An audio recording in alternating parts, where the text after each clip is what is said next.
Fala, amigos do Grupo Snowball. Vamos aqui para mais um vídeo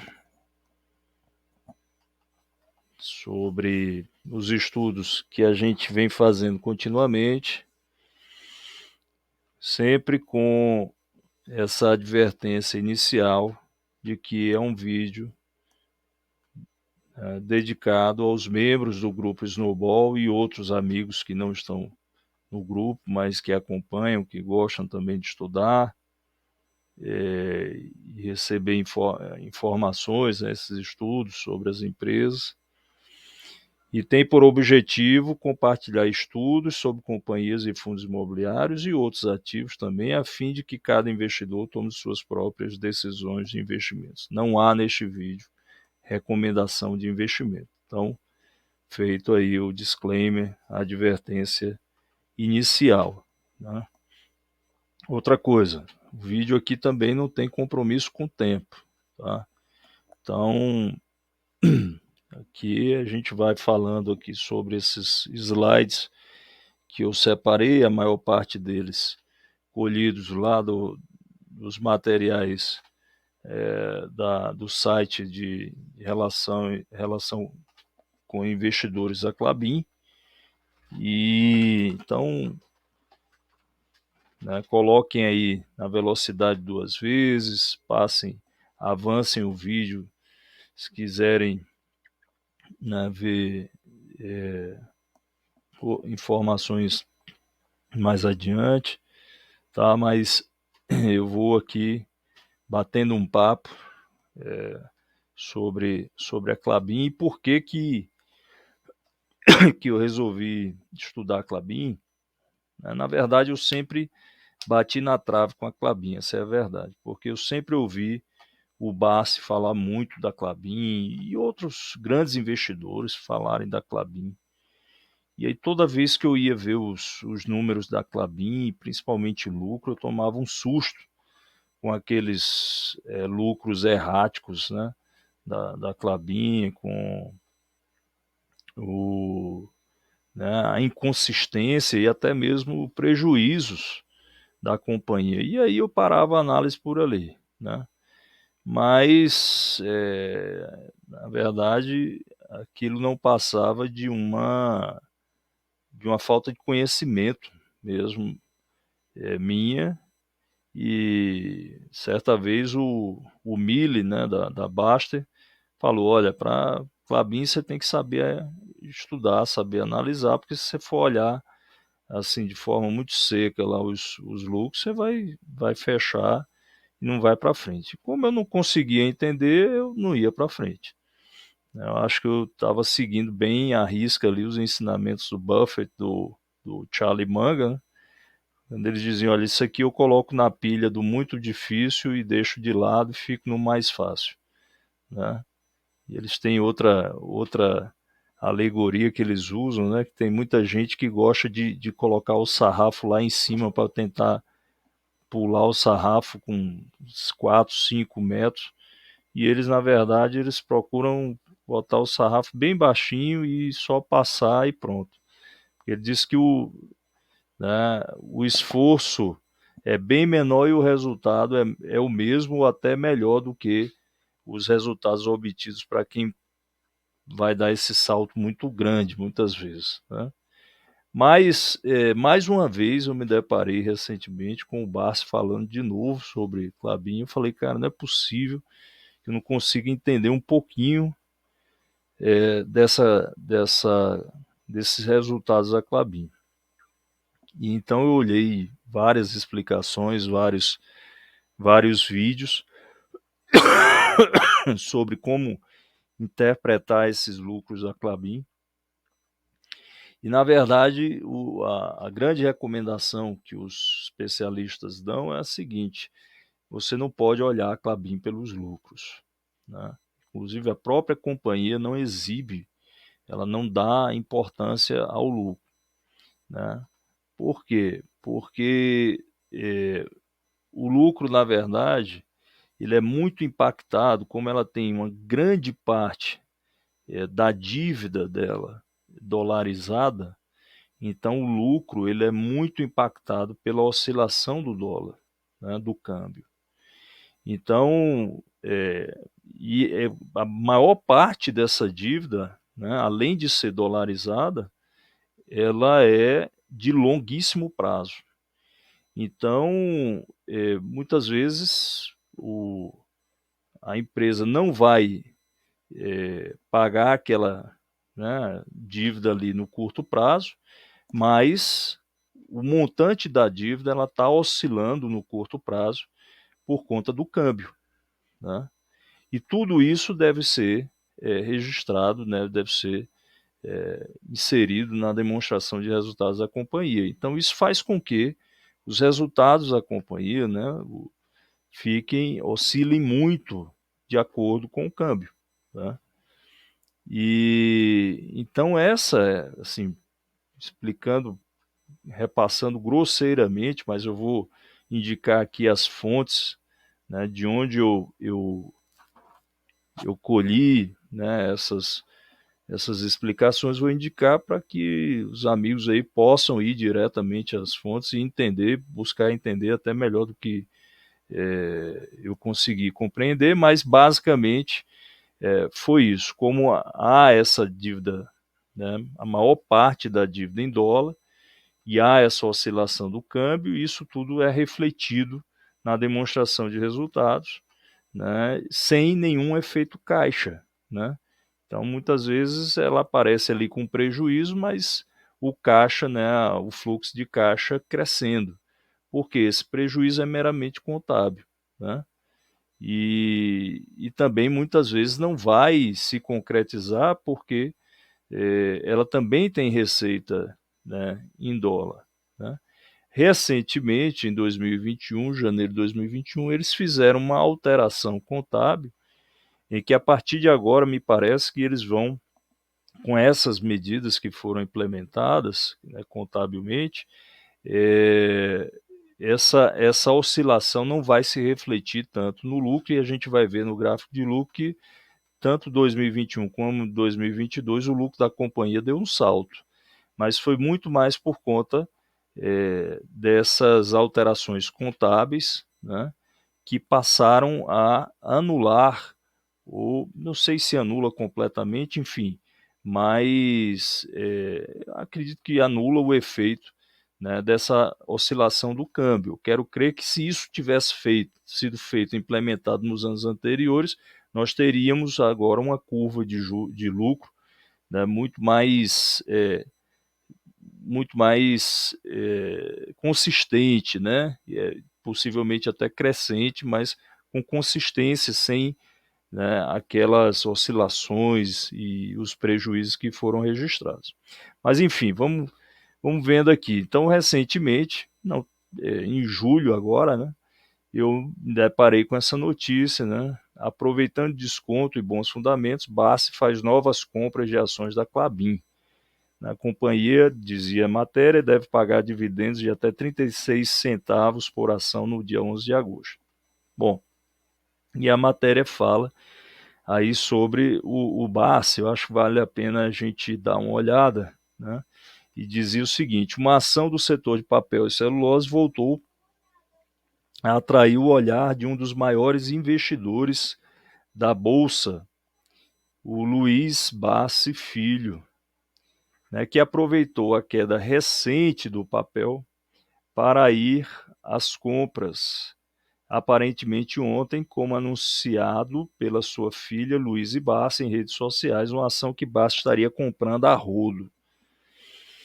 A escolha do investidor, que recebeu 1 milhão em dividendos por dia referentes a 2021, e eu aqui esclareço, não foi 1 milhão não, foi 1 milhão e 15 mil por dia, ele mesmo que disse numa entrevista.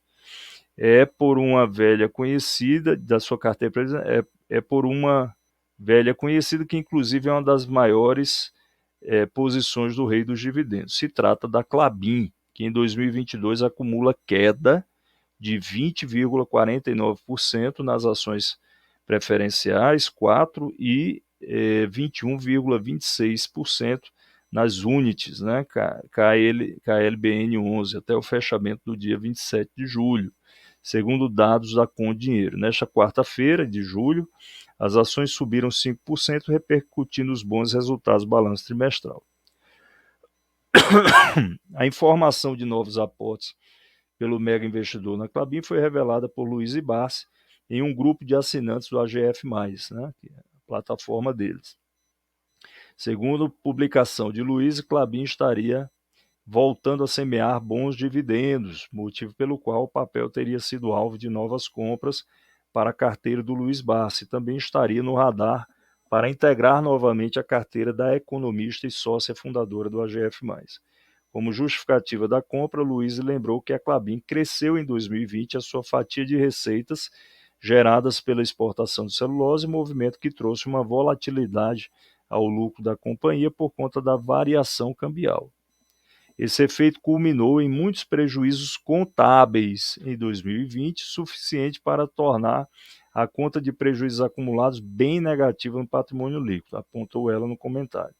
Segundo a economista, embora a Klabin gerasse fluxo de caixa suficiente para pagar bons dividendos, a empresa não poderia fazer isso por conta do motivo contábil, razão pela qual em 2021 a empresa não pagou bons proventos aos seus investidores. Então, pela explicação aqui da Luiz, né, teria alguma trava contábil que impedia, embora a empresa estivesse gerando caixa, mas como contabilmente ela apresentava prejuízo, então tinha como se fosse alguma trava, não sei, interna da empresa que dizia, ó, se tiver prejuízo não pode pagar dividendos, né? Bom, mas isso foi alterado e esse é o motivo do ânimo aí da Luiz Barsi e do pai dela, né? Luiz destacou ainda que no meio de 2021 a Klabin aprovou uma política, eu não sei se foi no meio não, viu? Depois eu estudando aqui, me parece que foi no início de 2021. Enfim, a Klabin aprovou uma política de hedge, proteção, que anularia os efeitos contábeis da variação cambial e permitiria que aquela conta no patrimônio líquido fosse zerada. Quase um ano depois, Klabin cumpriu o que prometeu e finalmente parece que conseguirá pagar bons dividendos trimestrais com consistência, apontou Luiz na plataforma, né? Por quê? Porque a tendência agora é que essa boa geração de caixa, né, os bons resultados, se reflitam também contabilmente, né, sem esse efeito cambial que impacta, né, tanto a dívida da empresa, né? Atualmente, a política de dividendos da Klabin, publicada no site de relações com investidores da empresa, estabelece que o valor total de dividendos ou juros sobre capital próprio corresponde a um percentual alvo entre 15% e 25% do EBITDA, né, que é o lucro antes dos juros, imposto, depreciação e amortização, né? Então, por que a empresa adotou o EBITDA? Exatamente por conta desse impacto, né, sobre a dívida que está aqui nos juros, né? Então, ela disse, não tem como me basear nos lucros, porque isso aí vai ser muito errático por conta dessa influência, né, do câmbio.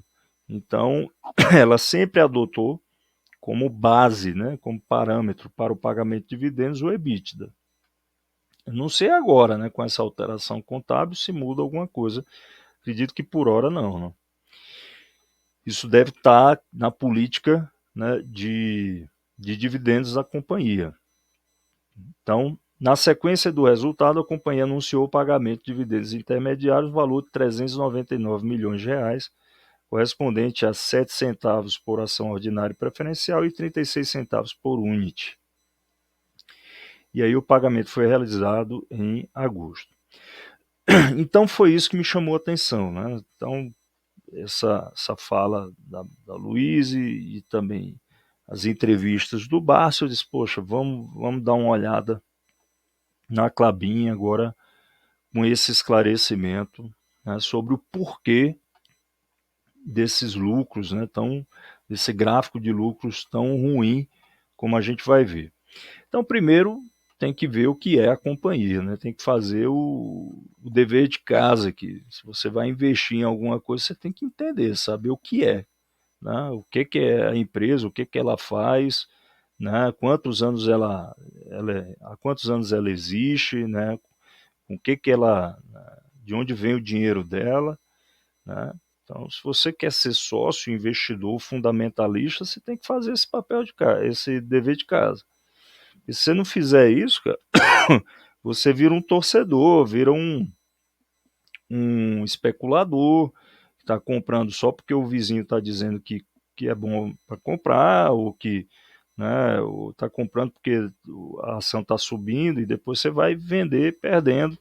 Quando tiver alguma virada, alguma queda, você vai vender, vai se assustar, vender e nunca mais volta. Então tem que dar uma olhada no que é a empresa. Então esse é o trabalho do investidor, na verdade, né? Esse é o não há como não há nada fácil, o trabalho é esse.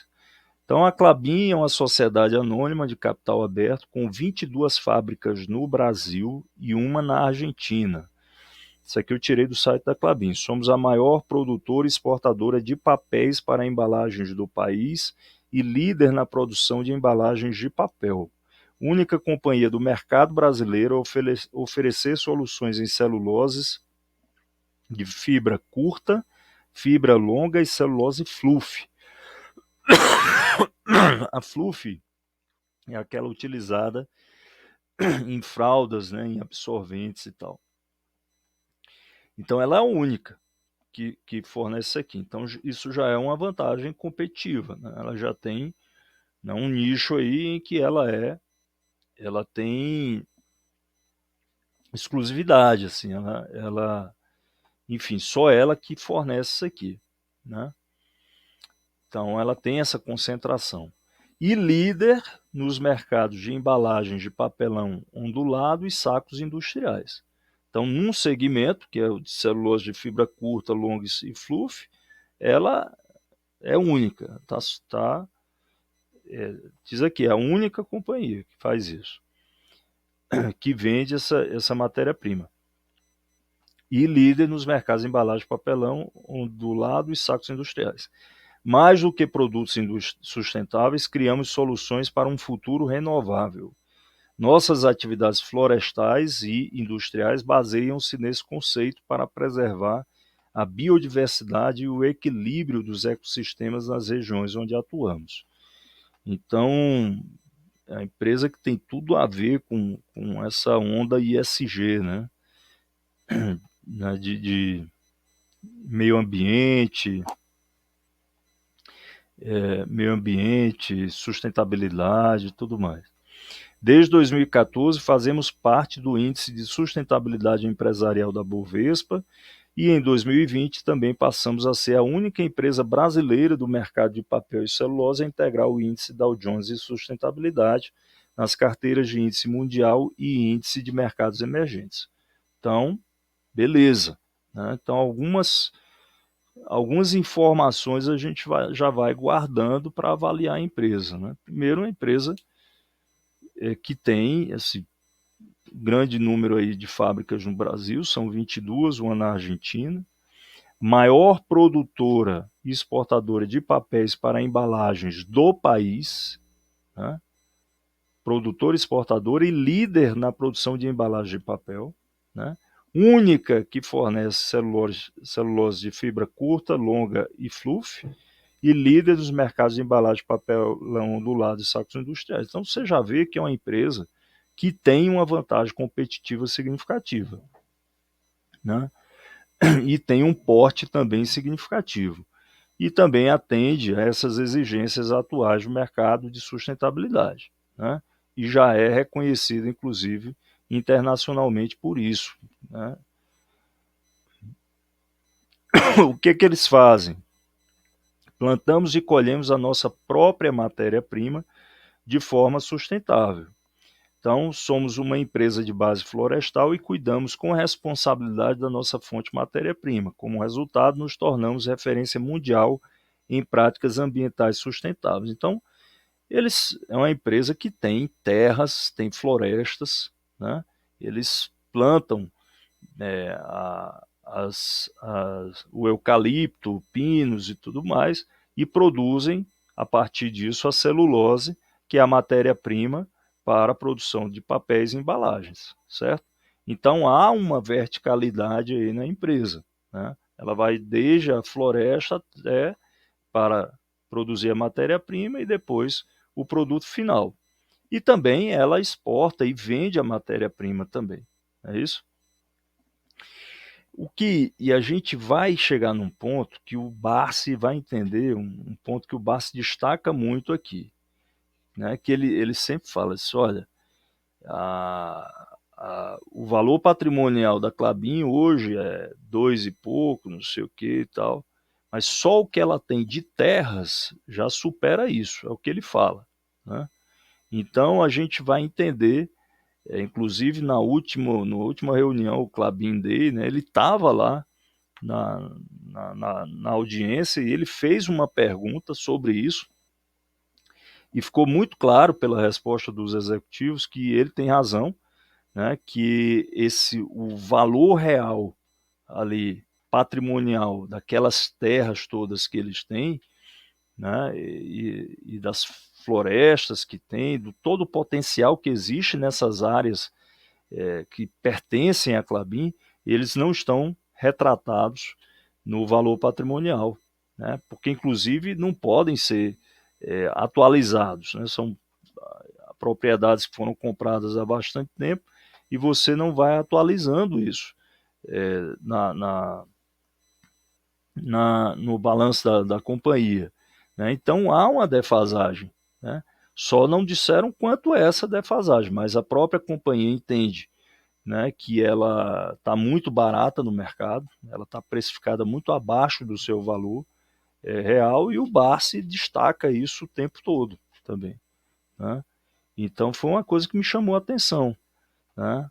E que confirmou que, de fato, nesse ponto aqui, né, essa parte florestal ela é muito importante, porque existem ativos ali importantíssimos que estão subavaliados pelo que se falou no balanço da empresa, né? E isso implica um valor patrimonial menor do que o que está lá, o que está demonstrado lá em todas as análises, né? Inclusive o Bassi disse, olha, se essa empresa, ele disse nessa reunião do Klabin dele, se essa empresa estivesse nos Estados Unidos, ela jamais valeria 67 centavos de dólar lá, né? Que é o valor da Klabin 4, né? Está aí girando na casa dos R$ 4. Então é muito importante isso.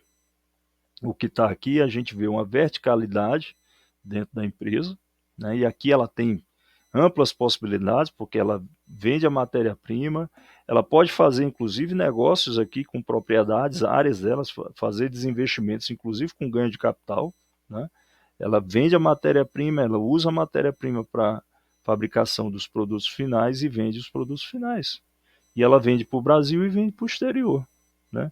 Então é uma empresa que tem múltiplas possibilidades aí de, né, possibilidades de montar estratégias aí para o negócio de acordo com o ambiente, de acordo com a economia, com o mercado.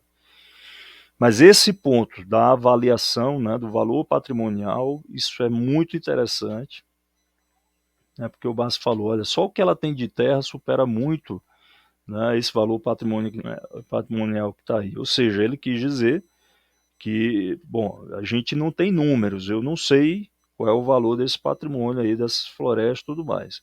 Mas pelo que ele falou, pelo que os executivos falaram, muito provavelmente quem paga o preço dessa ação aí, né, tá levando muito mais, né? Você está levando ativos valiosos, né, abaixo do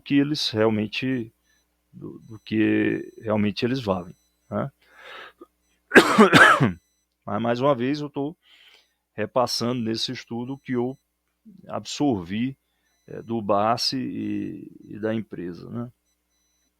Mas eu não tenho número, não sei dizer qual seria esse valor desse patrimônio hoje, né? Enfim. Klabin em números, 123 anos de mercado, outra informação importantíssima, é uma empresa centenária, né? Então, é uma empresa que já passou por tudo que é crise, por guerras, se bem que no Brasil, mas ela atua no exterior também, né? Ela exporta também. Então, enfim, a situação econômica e política mundial também interferem e interessam a empresa. Então, é uma empresa centenária que passou por inúmeras crises, guerras, problemas e tudo mais e está aí. Então, mostra o quê? Uma resiliência, sustentabilidade, uma empresa perene, né? Mostra, né, que é uma empresa que não é uma aventura, não é uma startup, não é uma aposta, é algo consolidado. Né? Então, 23 unidades industriais, sendo 22 no Brasil, uma na Argentina, 25 mil colaboradores, 2,6 milhões de toneladas de capacidade anual de produção de papel, 1,6 milhão de toneladas de capacidade anual de produção de celulose de mercado, 43% de área de florestas conservadas, 271 mil hectares de florestas plantadas, 250 mil hectares de florestas nativas e 100 árvores plantadas por minuto. Aqui a composição acionária, né, mostrando aqui que o controlador aqui está com essa sigla aqui, né, KIC, NIBLAC, eu não sei dizer exatamente, mas são os controladores. Né? Tem aqui 52,23% das ações ordinárias. Interessante notar que a BlackRock, né, a maior gestora do mundo, se não me engano, ela está investida, né, na Klabin, tem 6,54% das units, 2,58% das ordinárias e 6% das preferenciais. E o free float está aqui, quer dizer, 75% de unit, 77% de preferencial e 37% de ordinária. Né?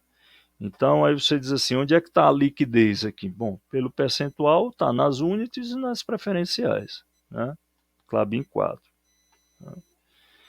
E quando o Bass falou dos 67 centavos de dólar, ele estava se referindo a Klabin 4. Né?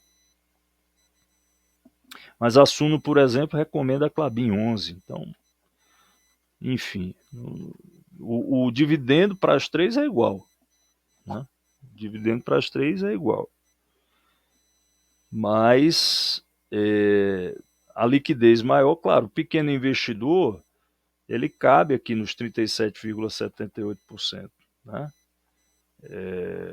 Não vai ter problema de liquidez, mas enfim, as outras têm mais liquidez com certeza, é o dobro, né, de ações ali em circulação em relação à ordinária.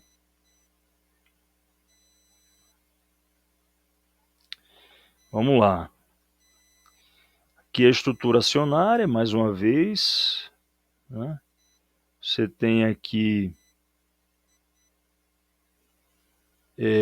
bom, aqui ele explica, né, o que são as units. É um pacote de ações composto por uma ação ordinária e 4 preferenciais. Ela está no nível 2 da B3, maior transparência e diligência aos acionistas em geral, direitos econômicos iguais, tag along de 100% e dividendos iguais para ordinários e preferenciais, então fique à vontade para escolher, e paridade, sem pagamento de prêmio no caso de migração para classe única. Tá? Aqui um pouco da história Klabin, eu não vou ficar lendo cada ponto, já li tudo isso aqui, né? Cada um está lá no site da Klabin. Mas assim, empresa centenária, né, que foi expandindo ao longo do tempo, né, e galgando patamares cada vez mais altos. Né? Então vale a pena depois dar uma lida com calma nesse breve resumo que eles fizeram sobre o histórico da Klabin.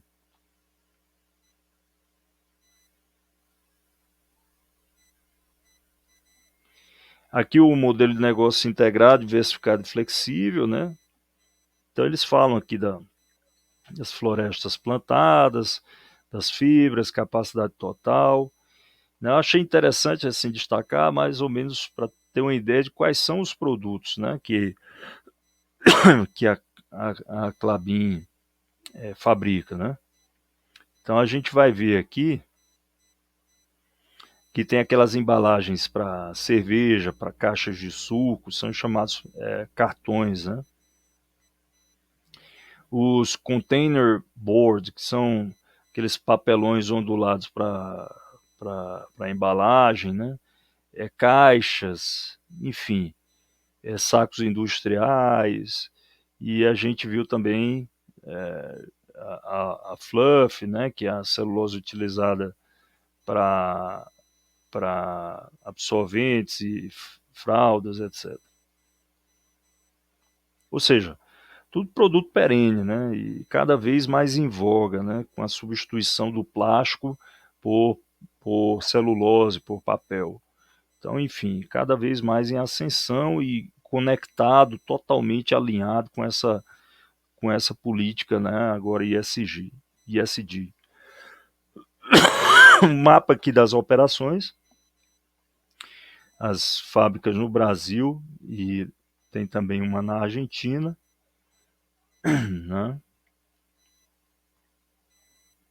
Aqui é uma ideia aqui dos produtos, ó, embalagem de panetone, né? Acho que até aquelas caixas que tem de cerveja, né? Tem aquelas cervejas em lata, vem com a caixinha ali também, aquele tipo de papel, né? Os sacos industriais, caixa de papelão, enfim, coisa que está no nosso dia a dia, né? Então, certamente, todo mundo em casa tem algum produto da Klabin. Market share no Brasil. Nessa linha Craftline, ela tem 56%, papel cartão, né, que são essas caixas, né? Ó, cereal, né, aquelas caixas de cereal, 33%, sacos industriais 50% e caixas de papelão, você vê aqui, né, de mercado, de feira, né, 23%, né, de frutas, né, aquelas para os produtores, exportadores de frutas, aquelas caixas de papelão são da Klabin, né? Pelo menos o market share dela, pelo menos 23% no Brasil é dela.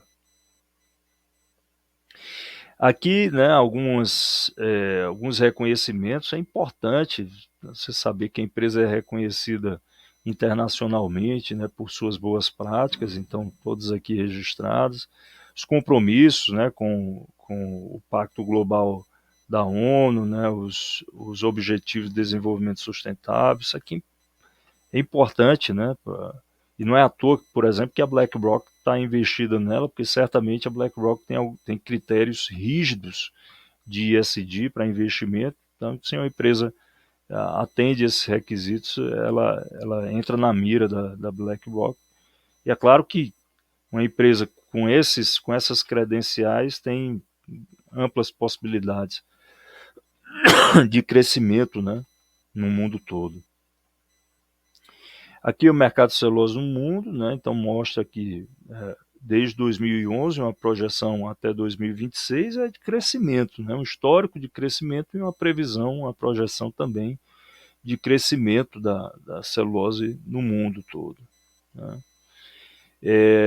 Posicionamento geográfico, né, no Brasil e no mundo, na América, na Europa, África, na Ásia, né. E aqui crescente, né? Posicionamento dela. Você vê, por exemplo, crescendo nos Estados na América, né, do Norte, crescendo na Europa, crescendo aqui na África, não é isso? E aqui decrescendo, né, na Ásia, né? Se você olhar aqui é 20, 21 e 22. Então, decrescendo desde 2020, com a expectativa de decréscimo também em 2022. No Brasil, né, basicamente se manteve estável, né? E a perspectiva para esse ano também de estabilidade. Aqui o índice de preço de celulose, então é interessante esse gráfico. O que ele mostra para a gente? Que é uma commodity, né? E quando você investe numa empresa commodity, você tem que saber que vai ter oscilação, né? Que os preços são determinados no mercado internacional e, como qualquer empresa de commodities, você vai estar sujeito a essas oscilações de preço, né? Então, tem que entender isso para também depois fazer a leitura correta dos resultados, porque às vezes não depende somente da empresa, depende do mercado internacional também, dos preços, né, dos ciclos. Quer dizer, é uma empresa que está mais sujeita a ciclos econômicos do que outras empresas que não lidam com commodities diretamente, né? Então, o cara que investe numa empresa dessa tem que estar preparado para isso, tá? Né? Conviver com os ciclos, né? Não deixar se influenciar por esses ciclos, né? Digo, influenciar negativamente, ficar desanimado, coisa do tipo. Aqui ele vai falar de cada mercado, né? Então, o que eles preveem aqui é um crescimento para esse mercado de celulose e fluff, né? Com o envelhecimento da população, mercado de fraldas para adultos oferece grandes oportunidades, né? Então há um crescimento aqui até 2030, né? Eles colocam a projeção,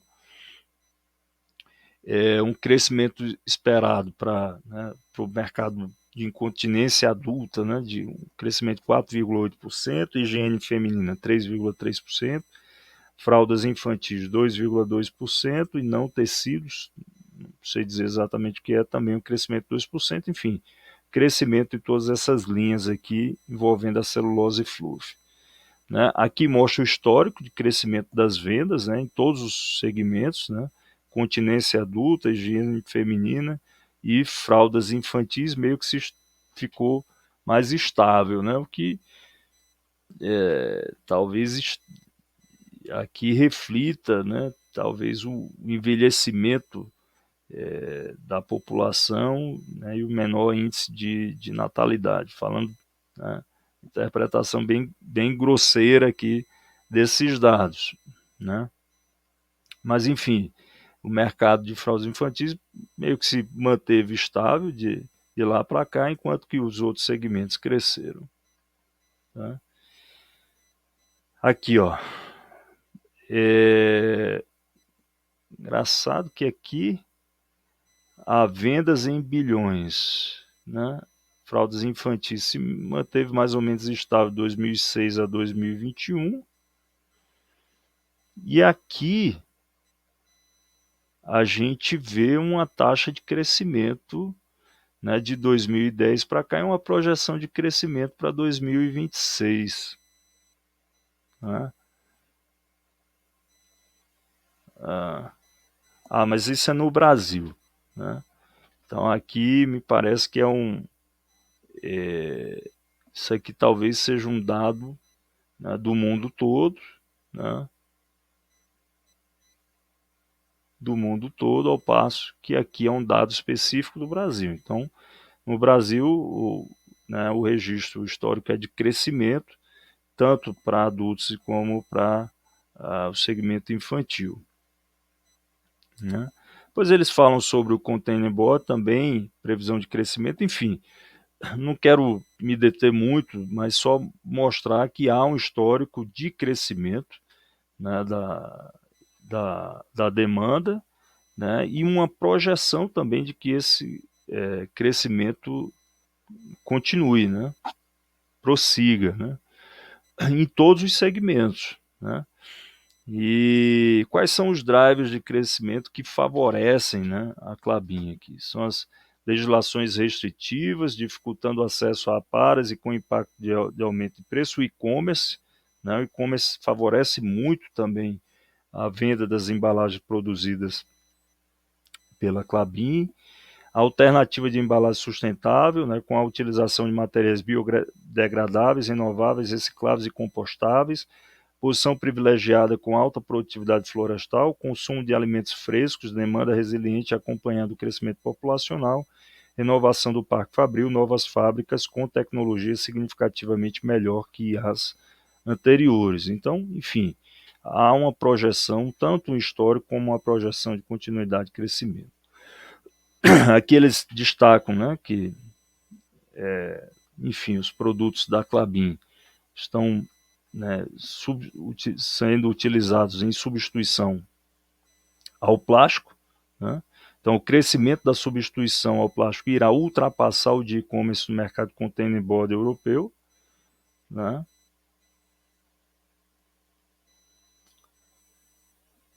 E aqui, né, coloquei essas imagens para ilustrar, né, alguns produtos finais fabricados aí com o material da Klabin. Né? Então, essas embalagens de cerveja, né? Isso aqui a gente não vê muito aqui no Brasil, mas isso aqui vê, né?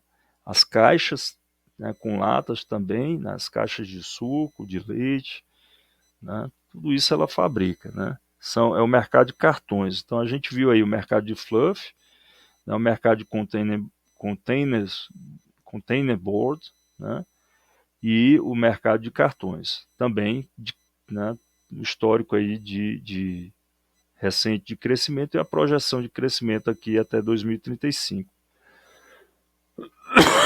Aí quais são os motivadores de crescimento desse segmento? Aumento da renda, urbanização, rapidez e praticidade, tendência de aumento do consumo via delivery to go food, substituição ao plástico de uso único, cartão como principal beneficiado do movimento de substituição do uso de plástico, embalagem renovável e premium, embalagem como ferramenta de marketing, né, primeiro ponto de contato entre o cliente e a marca, e a legislação, proibição do contato de papel reciclado com alimentos. Né? Então, alguns exemplos aqui, ó, Maguari, né, e exemplos de outros produtos, né, da Sadia aqui, né, Seara, aquelas caixas de hambúrguer, de pizza, enfim, né, coisa que está no dia a dia, né? Então, cartões de fibra virgem de alta qualidade ganhando espaço. Então, eles mostram aqui um histórico de que pouco a pouco, né, o plástico está sendo proibido em todo o mundo, né? Então, por exemplo, 2019, McDonald's do Reino Unido e Irlanda adotam canudos de papel, né? Acho que aqui, Distrito Federal, São Paulo, acho que proibiram o uso de plástico, né? De canudo em plástico. Só é admitido em papel agora. 2020, a Starbucks adotou canudos de papel. 2021, União Europeia proibiu plásticos de uso único. Índia eliminará plástico de uso único. Ryanair eliminará plástico não reciclável. Esperado, né? Deve ter sido anunciado já. Também 2024, ó. Carrefour, na França, proibirá canudos de plásticos. 2025, né? A rede Mars, a Kellogg's, a Danone, Nestlé, PepsiCo, Coca-Cola, L'Oréal, H&M, Unilever eliminarão plásticos de uso único e se comprometem a investir em embalagens recicláveis. Né? Então, tudo isso favorece a Klabin. Né? Então, potencial de substituição do plástico de uso único para a demanda mundial de papel cartão. Aqui, ó, apenas fibras virgens, milhões de toneladas. Então, potencial sair de 26 milhões de toneladas em 2020 para 35 milhões de toneladas em 2030. Crescimento esperado do mercado de cartões por região. Né? Então, todas as regiões vão crescendo aí até 2030, né? A expectativa aí. Então, as embalagens, né? As caixas de papelão. Né? Também eles falam aqui do crescimento. Você vê também uma curva de crescimento. Então, todos os segmentos você vê uma curva de crescimento. Aqui eles, mais uma vez, falando, né, das vantagens desse tipo de embalagem, né? E a embalagem de papelão do lado como alternativa sustentável ao plástico de uso único. A Klabin é a maior recicladora de papéis e produtora de papelão do lado do Brasil e reconhecida pela atuação em sustentabilidade. Então, dados aqui interessantes também. né? Inovações em embalagens sustentáveis, né? Papel ondulado, matéria-prima biodegradável, reciclável e advindo de fontes renováveis. Então, e-commerce, delivery, design. Então, eles têm uma série de soluções, né, interessantes para esse mercado de e-commerce delivery que, né, cresceu exponencialmente, principalmente com a pandemia, e vai continuar crescendo, né? Então você tem aqui, ó, Eclabin, soluções para diversos clientes. Você vê aqui que a Amazon me parece que é cliente dela, né? Acho que a Nestlé, né, Dolce Gusto, o iFood, né? Então você vê marcas fortes aí que se utilizam, né, de produtos da Klabin. Aqui o consumo per capita, a gente vê que o consumo, Brasil mostra potencial para crescimento comparado a outras regiões mais desenvolvidas. Acho que é o consumo de papelão, né, de celulose, é muito abaixo, por exemplo, Brasil, né? Comparação com os Estados Unidos, com a Alemanha, né? 71 quilogramas, 60 quilogramas. Eu não sei dizer, interpretar exatamente esse dado, né? Não sei, aqui são milhões de toneladas, 4,1 milhões de toneladas contra 20 milhões de toneladas, né? Mas ele não diz exatamente o que é aqui, se é papelão, se é papel, se é celulose. Mas enfim, a gente vê que há uma diferença substancial, pelo menos de número, do Brasil para os grandes, né, os países desenvolvidos. Você vê comparando né, com a Alemanha, Estados Unidos, né, França, né? Então há espaço aí também para crescimento. E-commerce no mundo e participação no varejo total, crescimento em todos os mercados. Mercado de sacos industriais, outro segmento também, crescimento, expectativa de continuidade desse crescimento até 2030. Né? Crescimento esperado do mercado de saque craft, eu confesso que não sei, né, exatamente o que é esse produto. Né? Interessante crescimento na Europa, na China, América Latina, África, Ásia e queda nos Estados Unidos. Eu não sei se isso tem a ver com a expectativa de recessão, né, nos Estados Unidos. Não sei se eles estão estimando, porque veja que é uma expectativa aqui, isso é uma projeção de 2020 para 2030. Então talvez eles prevejam aqui, estejam prevendo aqui a recessão, que não é novidade, já vem se falando muito sobre isso. Enfim, aqui ele mostra a posição da Klabin, né, no mercado de sacos industriais, quer dizer, mostrando que é um player importante, né, no mercado, né, tem 50% do market share no Brasil, né, e, enfim, ela está muito bem posicionada, né, entre as 10 maiores produtores globais de sack craft, né, convertedores globais de sacos industriais, enfim, é uma empresa muito bem posicionada, com amplo market share no Brasil. Aqui, 12 anos consecutivos de aumento de EBITDA, né, aliado a baixa volatilidade em diversas conjunturas. Então, crescimento aí do EBITDA, né, um histórico de crescimento. E aqui os resultados do terceiro TRI também foram resultados de crescimento. Aumento do volume de vendas, aumento da receita líquida, né, aumento do EBITDA também.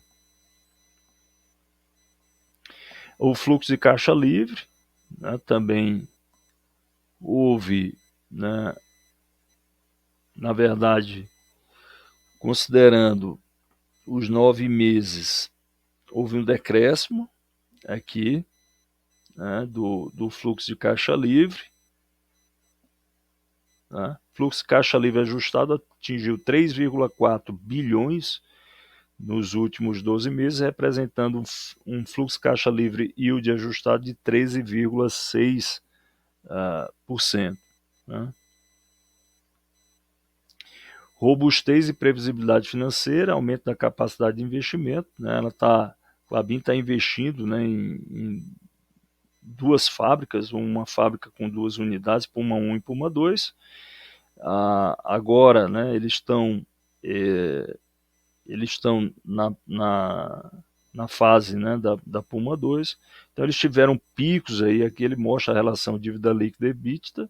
Então quando está no pico do investimento, então essa relação sobe, mas depois que a fábrica começa a entrar em operação, né? Então esse endividamento cai, depois ele aumenta um pouco na segunda etapa e tende a cair. Então, à medida que esse endividamento vai caindo, claro que vai sobrando caixa para a empresa fazer outros investimentos ou pagar também dividendos. Então, ela já explica aqui, né? Em ciclos de investimento, você pode esperar um endividamento mais alto, né?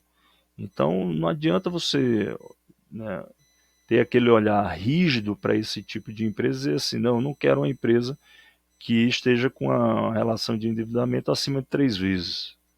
Então, provavelmente a Klabin vai estar fora do seu radar, e às vezes sem justificativa, porque esse endividamento maior, né, não mostra nenhuma, né, nenhuma irresponsabilidade da gestão da empresa, né, que a empresa esteja ruim, mas simplesmente são os ciclos de investimento. Depois, quando ela passa desse pico, né, desse momento de investimentos mais robustos, ela volta para um patamar mais baixo, né, de alavancagem. Então, é preciso entender, né, quais são os parâmetros que a própria companhia informa para não se assustar depois, né, ou olhar os números friamente e não se interessar necessariamente. Né? Precisa entender em que empresa e como essa empresa funciona. Então, o retorno sobre capital investido, disciplina na alocação de capital e modelo de negócio integrado, diversificado e flexível, levam ao crescimento consistente do ROIC. De 2010 a 2015, o ROIC médio foi de 9%. 2016 a 2021, 14%. Um bom retorno sobre capital investido. Só em 2022, esse retorno está, o retorno está em 19%. Né, 2021 também. Né, e ele vem crescendo desde 2010. Né. Então a gente viu crescimento de EBITDA, crescimento de fluxo de caixa, crescimento de retorno sobre capital investido, crescimento, né, de demanda. Né. Então são dados muito positivos para esse tipo de empresa. Proventos, né, também crescendo aqui os proventos, e aqui entra talvez aquela explicação da Louise Barsi, né? Com esse ajuste contábil, agora você tira as travas e permite um pagamento mais consistente de dividendos. Então, claramente, me parece que os números aqui batem exatamente com o que a Louise falou. Né? Então, há uma tendência aí, já se demonstrou agora um aumento dos dividendos. Né? Então, a política de proventos, alvo entre 15% e 25% do EBITDA ajustado. Aqui alguns dados da Basta.com, né? Então, mostra aqui o histórico de receita líquida, né, crescente, margem bruta aqui na casa dos 40%. Né? Eu assim, não fiz conta, mas digamos, uma média, se fosse traçar uma linha média, traçaria aí em torno dos 40%, o que é substancial. Né? O gráfico também do EBITDA também crescente. E aí o ROIC também, né, crescente, a gente viu que o ROIC agora está em 19% em 2022. Aqui o fluxo de caixa operacional, que é uma empresa que gera muito caixa, né, crescente. Aqui o fluxo de caixa livre, quer dizer, nos momentos de investimento mais robusto, né, às vezes ela precisa utilizar caixa. Né. Então, é importante a gente entender aquela explicação da empresa para depois fazer a leitura correta de um gráfico como esse. Né? Então, em momentos de pico de investimento, né, de ciclo de investimento, você tem um endividamento maior, um gasto maior, possivelmente investimentos maiores e fluxo de caixa livre menor. Né? Então, vamos voltar aqui para aquele gráfico das indústrias, da Puma, né? Aqui, Puma 1, né? Então aqui você viu, 2015, 2016, começou a aumentar o endividamento aqui por conta dessa primeira fase de investimento. Aí você vai olhar aqui, ó, né? Coincide aqui, né, 2015, 2016, né? Diminui o investimento, começa a sobrar mais caixa, né? Que ela pode melhorar o pagamento de dividendos, né? Olha lá, né? Diminuiu o endividamento. Aí aqui aumenta mais um pouco, né? Pode ser que ela precise usar mais caixa, né? E aí pode ter aparecer um fluxo caixa livre negativo. Então tem que entender os ciclos da companhia. Aqui a variação histórica, quer dizer, em 20 anos, né, multiplicou por 27 vezes, né, a, a cotação, né, 2.700%. E aqui alguns dados do Status Invest. Aqui a cotação desde 2017, né, oscilou bem aqui na época da pandemia, depois subiu bastante, chegou a 29%, 29 reais, né, e hoje ela está negociando aí. Isso aqui acredito aqui que eu estou falando da Unity, né? Klabin 11, tá aqui. Né? Porque a Klabin 4 ela fica ali, tá hoje na casa dos R$ 4, né? Aqui o PL histórico, né? Tá entre os mais baixos agora. O dividend yield histórico está entre os mais altos. Preço-valor patrimonial, né? Lá embaixo, lembrando aquela questão do valor patrimonial, que muitas vezes não está refletido, né? O verdadeiro valor patrimonial não está refletido aqui nesses dados, né? E o Bassi, os executivos da empresa explicaram bem no final do Klabin Day desse ano. Aqui o EV/EBITDA, né, histórico, está entre os mais baixos. Aqui os dividendos, né, a curva de dividendos, você vê o aumento aqui em 2021 e 2022. Tá? Então, mas de todo modo, dividendos crescentes ao longo do tempo. Que indicadores de eficiência, margem brutas, né, 51%, as margens elevadas, o ROIC também elevado, né? Aqui o payout, né, na casa aí dos 32% agora, né, e você vê, eu tracei essa seta aqui crescente, mostrando o crescimento dos proventos ao longo do tempo. E aqui registra desde 2009, né? Então, aqui alguns vídeos que eu consultei na internet, fica aí, né, tem uma entrevista do Bassi, né, tem uma fala aqui da Louise Bassi, que é a filha dele, outro sócio dela no AGF+, também falando sobre a Klabin, né, e como ela vem pagando dividendos, né. Aqui um vídeo que explica né, como interpretar a questão dos lucros, né, do prejuízo que ela demonstrou em alguns anos passados. Aqui também, né, agora não lembro o nome dele, é do Dica de hoje, ele também explica essa questão contábil aqui, como interpretar o resultado. Aqui um vídeo aqui do pessoal da Suno explicando as diferenças entre a KLBN 3, 4 e 11. E aqui o vídeo do Klabin Day, que eu acho interessante assistir, principalmente no final do vídeo, assistir a pergunta que o Bassi fez aos diretores, né, aos executivos, e a explicação que eles deram sobre essa questão, né, do valor patrimonial hoje não refletir aquele que está contabilizado, não refletir o valor real dos ativos, principalmente das terras, florestas e tal, que a Klabin tem, né? Então acho que vale a pena jogar lá no YouTube, consultar esse material, né, para ficar por dentro aí da Klabin, né?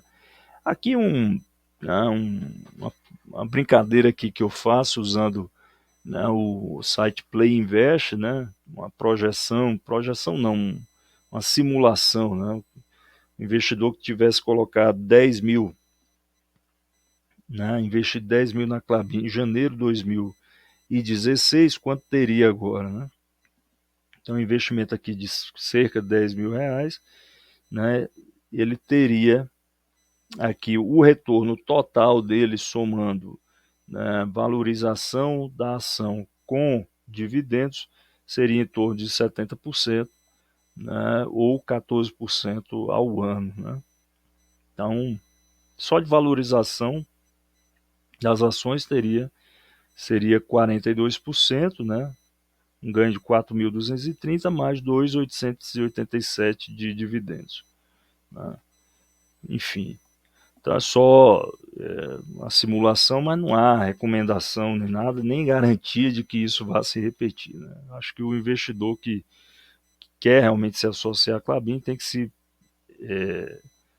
se amparar muito mais nos dados fundamentalistas aqui, todos esses dados que a gente viu sobre o mercado, sobre como ela faz dinheiro, sobre como ela está posicionada no Brasil e no mundo, sobre as perspectivas dela para o futuro, né, nesse ambiente de sustentabilidade e tudo mais, esse vento favorável aí para ela, né?